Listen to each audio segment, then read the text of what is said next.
सरल सीधे व्यक्ति को संसार में कष्ट सहने पड़ते हैं, पर चालाक व्यक्ति संसार में सुख पाता है, सफल हो जाता है। सफल नहीं होता, ये गलत शब्द है। सफल नहीं होगा। अभी कोई चालाकी से सफल हो सकता है। रावण जैसा कोई चालाक पुरुष था, सब विद्याओं का ज्ञाता, परम चालाक था। कालनेमित से बढ़कर कोई चालाक था?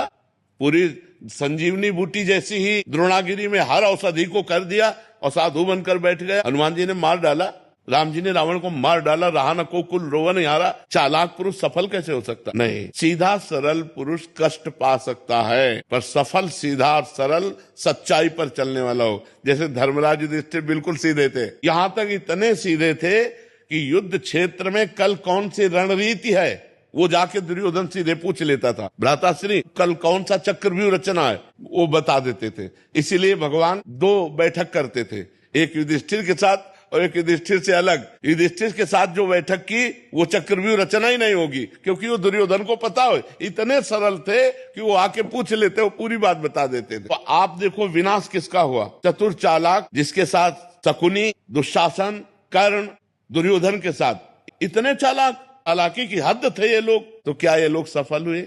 नहीं, सफल हुए सीधे साधे युधिष्ठिर जी महाराज।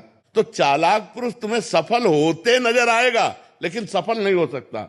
सीधा साधा पुरुष तुम्हें दुख भोगते नजर आएगा, लेकिन वो दुख भोगेगा नहीं, आगे चलकर वही विजय को प्राप्त होगा।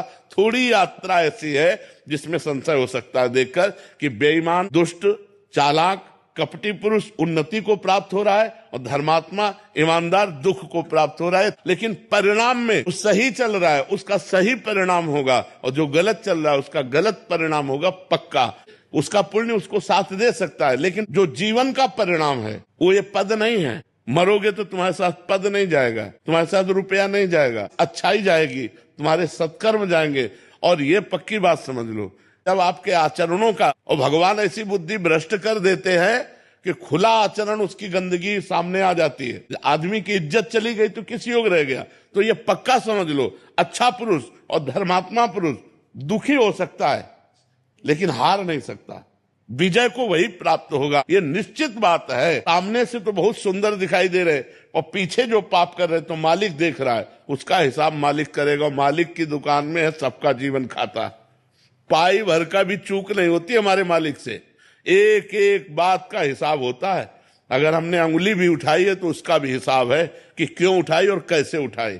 परमात्मा सबको देख रहा है, इसलिए ये मत जानो कि कोई देख नहीं रहा है, हम अच्छाई कर रहे हैं, हमें बुराई पर बुराई मिलती चली जा रही, कोई हमारे देख नहीं। परमात्मा देख रहा है। और जो एक है कि मैं छल कपट बुराई से बढ़ रहा हूं, तो देख लेना तुम नष्ट हो जाओगे।